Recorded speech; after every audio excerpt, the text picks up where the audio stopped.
yiraahdo meelo badan oo kamid ah ay soo degeen jin la sheegay inuu ka soo guuray meelo kala duwan oo caalamka ah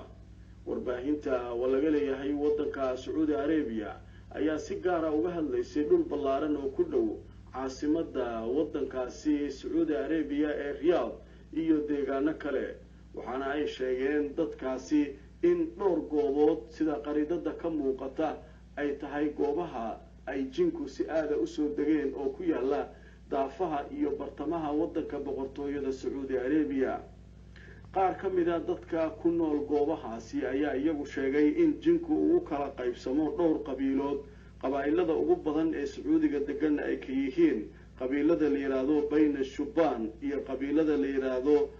qabiilatu Malik waxaana ay sheegeen labada qabiiladood inay yihiin kuwo waaweyn oo jinka uu qaybsamo waxaana ay sheegeen qaar badan oo ka mid ah jinka degan Sacuudiga inay yihiin jin haysta diinta Islaamka waxaana ay sheegeen inay sidoo kale degan yihiin jinkan iyagoo aan haysan diinta Islaamka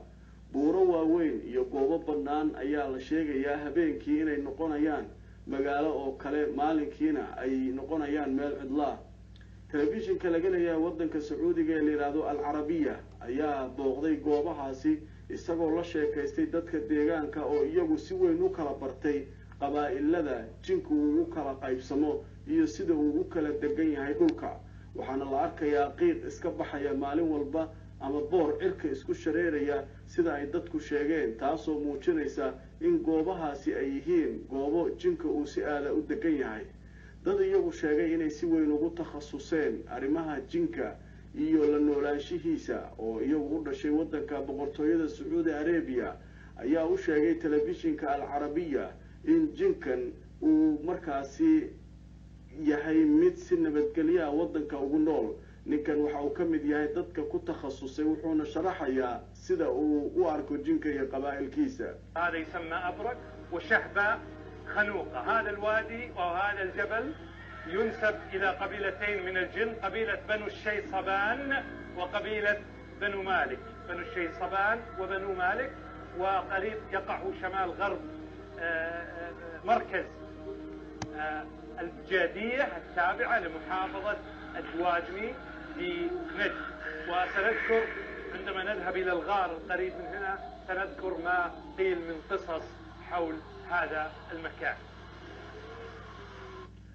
jinkan ayaa la sheegay mararka qaar inuu caawiyo dadka musaafurka ah ee maraya wadooyinkaasi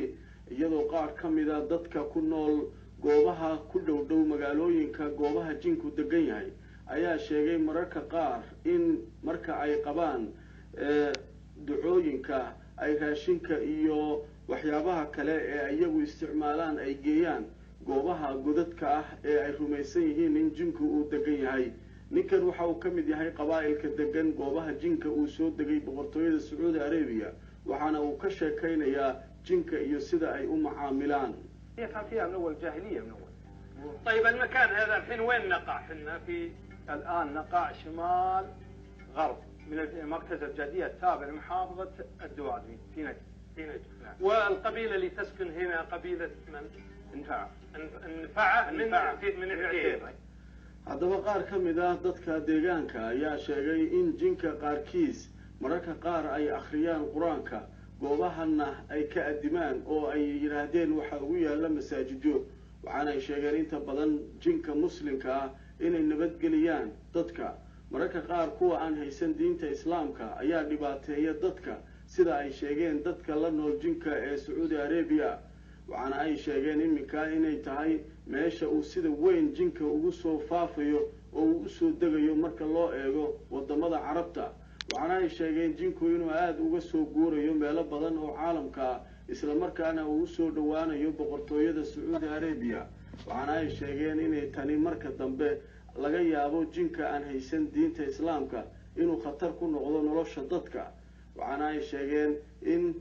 jinka mararka qaar ay caawiyaan dadka musaafurka iyagoo wadada dhiga sida la sheegay biyo iyo adeegyo kale oo aan la ogeyn cidda soo dhigtay sida ay sheegeen iminka waxaa socda baaritaano ay sameynayaan khubaro u dhashay wadanka Sacuudiga oo ay ku ogaanayaan jinka iyo sida uu aadka ugu jecel yahay inuu ugu noolaado waddanka boqortooyada sacuudi arabiya